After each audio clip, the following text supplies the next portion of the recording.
Welcome back to Movies TV Mad. Of course, you can follow me on Twitter at Movies TV Mad. And welcome to Friday's edition of the dceu Daily. The Batman is the godfather of live-action comic book movies. And how is this a thing? Well, without spoiling the movie for anyone, this is very much like The Godfather. It's a very, very interesting film and an interesting take because Matt Reeves keeps on talking about how the other Batman films have done it opposed to how he's done it. So what's the differences here?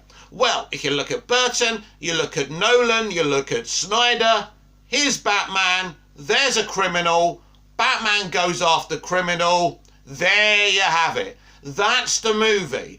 It's like watching the old westerns or something. The structure is very samey, not bad, but Matt Reeves hasn't done this in this film. The Batman isn't simply about Robert Pattinson's Batman going after Ed Nashton's The Riddler. It's not a simplistic story. It's a complex story. There is a mystery to solve because despite the fact that the Riddler is killing people and daring, Batman to come after him, he's also daring Batman to solve his riddles because his riddles are not like Frank Goshwin's riddles of the 1960s campy Batman series or Jim Carrey's riddles or even the one from the Gotham television series. These riddles, pack a punch because this guy knows everything and he's trying to impart the information he has on Batman. He wants to expose everything and everyone in Gotham. He wants to expose the corruption. He's basically doing the same thing as Batman. That's his goal, but he's a criminal. He's a murderer. He's going about these things in a very, very different way.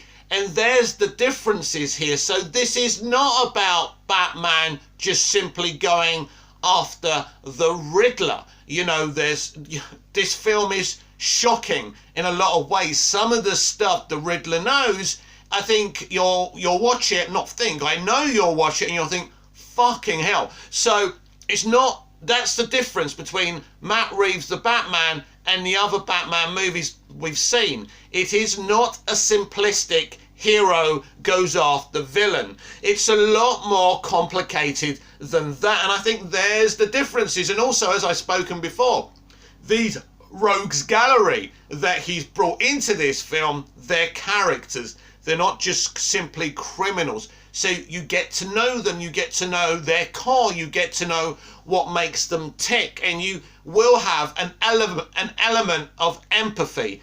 If you don't have any empathy for all the characters you're watching or you're reading in fiction, then the writer, the director, or whoever's giving you this story, whether it's a storybook or a film or a TV drama or even animation, hasn't done their job properly. But Matt Reeves has simply done his job more than properly. So you've got all these characters, and what this does is he brings every single character to life because he makes them people. And like you, and like me, we're complicated. We're not good, we're not bad. We're a bit of everything, right?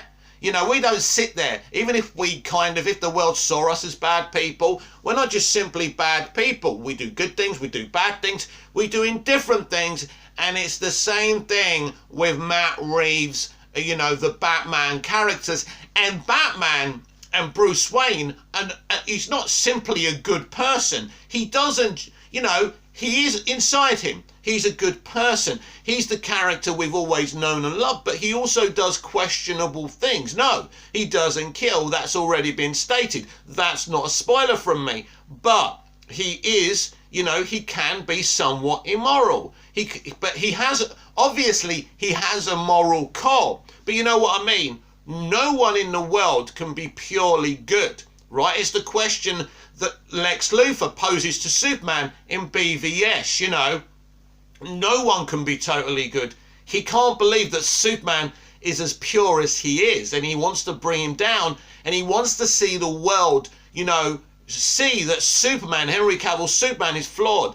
So the characters in the Batman are, as I say, like you and me. So this is the godfather of superhero, or should I say, because Batman isn't really a superhero, he's not a super, he doesn't have powers. The thing is with Batman, he's probably one of the few comic book characters who is believable. When you know, as in terms of being a human being, you never question, how can he do this, how can he do that, right? He's rich, he creates gadgets, he creates things that help him go after criminals. So he's not a superhuman being, but, you know, he creates his own costume and things like that. He creates a persona for himself that intimidates the villains of Gotham City. And I think this is the difference with what Matt Reeves has done. Matt Reeves has thought about this universe, not just the Batman universe, but the DC universe as a whole, very, very deeply. So like George Lucas's first Star Wars film, A New Hope, you can see the cogs in the machinery. You see Batman's costume, he has dents and scars and stuff from previous battles. It's not a shiny costume. Snyder's costume can be very, very shiny, you know, because I think that Batman wears different costumes, doesn't he, in Snyder's universe. But with Matt Reeves, as I say, you can see the cogs in the machinery. This is a George Lucas moment. This is a pioneering film.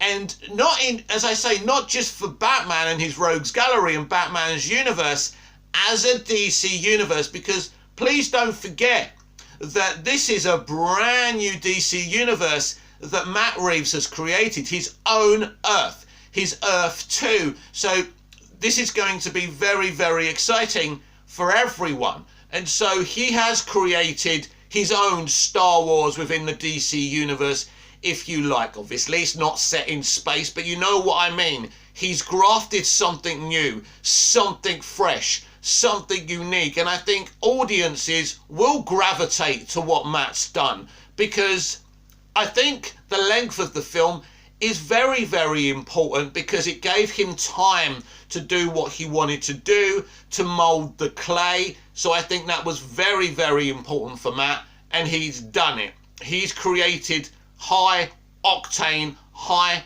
core, hardcore. He's created a hardcore universe, if you like, and these are the differences. So, you know, if you like, the Batman is the thing that sets his universe up.